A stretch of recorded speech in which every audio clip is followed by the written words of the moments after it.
ভিডিওটা শুরু করেছিলাম সন্ধ্যাবেলায়। আর কি বলো তো, আমাদের বাড়িতে সকাল বিকাল মোটামুটি চায়ের নেশা আছে। আর এই চাটা না আজকে আমি করিনি, কিনে আনা হয়েছিল।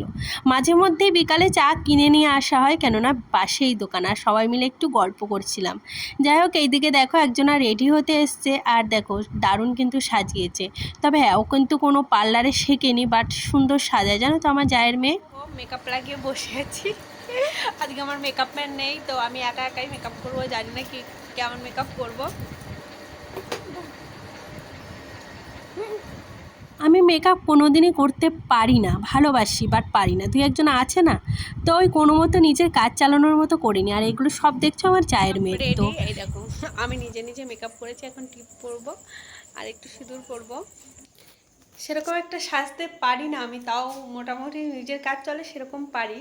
এই কোনো মতো সেজে নিয়েছি। এই যে আমার মেয়ে দেখো এই জামাটা পরে এসছে, বলছে মা এটা পরে বিয়ে বাড়ি গেলে হবে তো? আমি বললাম না, এটা পরবি না, অন্য একটা ড্রেস পরবি। এই শাড়িটা অনেকবার পরেছি, আমার আগের ভিডিওতে দেখতে পাবে, বাট তাও কেন জানি না আমার ভীষণ ভালো লাগে। আর এই আমি না পরতে পারি শাড়ি, না করতে পারি মেকআপ, ওই কোনো মতো নিজের কাজ চালানোর মতো করতে পারি। তাই আমার ননদ আমাকে শাড়ি পরিয়ে দিচ্ছিলো। আর আমার জায়ের মেয়ে আজকে বাড়ি নেই, ও চলে গেছে আগের থেকেই রথের মেলায়। আর কেমন আমি সেজেছি প্লিজ কমেন্ট করে জানিও আমাকে ভালো লাগছে কি না। আসলে সাজতে পারি না, তো ওই কোনো মতো নিজের কাজ চালানোর মতো আর কি চালিয়ে নিই। যাই হোক, আর আমার না অনেক দিনই মেকআপ কিছু কিনা হয় না, আর সেরকম জুয়েলারিও কিনা হয় না। ওই দেখো চোখের ওপরে আমি লাগিয়েও নিয়েছি, এর জন্য আমি নিজে হাতে সাজতে চাই না। আর এই কানেরটা অনেক দিন হয়েছে কিনেছি, এই প্রথমবার পরলাম। আর চুলটা যে কী করব বুঝতেই পারছিলাম না, যেহেতু একটু দূরে, তার জন্য সেরকম একটা খুব বেশি সাজিনি, ওই মোটামুটি সেজেছি। এইদিকে আমার মেয়ে এই যে এখন ড্রেস চেঞ্জ করে দিচ্ছে ওর পিসি, আর কোথাও গেলে না ওর পিসি ওকে রেডি করিয়ে দেয়। আমি না ওইসব ঝামেলার ভিতর যাই না। রেডি হয়ে গেছি। আর এই দেখো পুরোপুরি একদম রেডি হয়ে গেছি, এখন বেরোবো। আজকে একদম ছোট্ট ভিডিও তোমাদের সাথে শেয়ার করছি। আর হ্যাঁ, যেটা আমি বলার তোমাদের ঠাইটা মানে ক্যাপশনে লিখেছি, মানে এক সময় ছিল এনার সাথে বিয়ে হওয়ার কথা, বাট আমার হাজব্যান্ড থেকে বয়সে বড়, তার জন্য আর মানে বিয়েটা হয়নি। আর দুজনাই একই জায়গায় মানে কাজ করে, তার জন্য।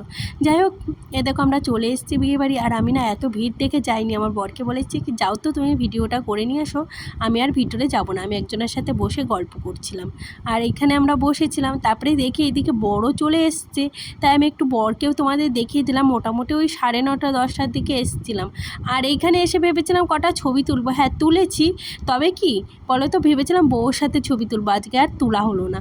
আর এখানে দিচ্ছিল পকোড়া, তাই আমি আর লোভ সামলাতে পারলাম না। আর কি বলতো, এইসব খেয়েই আমি বিয়েবাড়ি এসে পেট ভরে দিই, তখন আর ভাত খেতে পারি না। তবে হ্যাঁ, আজকে অনেক কিছু দিয়েছিল জানো তো বিয়েবাড়িতে। আর এইদিকে আমার মেয়েও তো পেয়ে গপ গপ করে খাচ্ছে, মানে ও এইসব খেয়ে না আর মানে ভাত আর খাইনি। তো বিয়েবাড়ি এলে না আমি এইসবই বেশি খাই। তারপরে এই যে ফুচকার লাইনে ফুচকা নিতে দাঁড়িয়েছিলাম, বাট আমার মেয়ে পাতা হাতে নিয়েছে, ফেলে দিচ্ছে। আমি এক হাতে মানে দু হাতে দুটো পাটা, কী করে যে ভিডিও করব সেটাই বুঝতে পারছিলাম না। তারপরে আর করে নিয়ে যে খাওয়ার প্যান্ডেলে আমরা সবাই দাঁড়িয়েছিলাম হাঁ করে, ওদের কখন খাওয়াবে আমরা গিয়ে বসবো। মানে এরকমই হয় জানো তো, ওদের খাওয়া শেষ হতে পারে না, আমরা ঢুকে যাই। আমি একটু দূরেই দাঁড়িয়েছিলাম।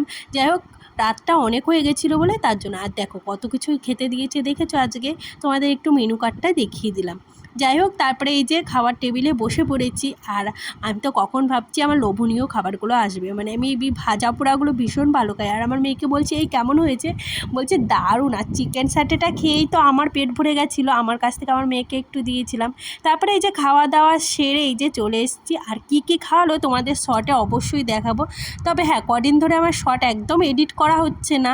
তারপরে এই যে আইসক্রিম নিয়ে বাড়ি চলে এসেছে, বাড়ি এসে আইসক্রিম খেতে বসে পড়েছে। আইসক্রিমটা কার কার দেখে লোভ লাগছে বলো। আমার মেয়ে তো প্রথমে তো ভেবেছিল দই।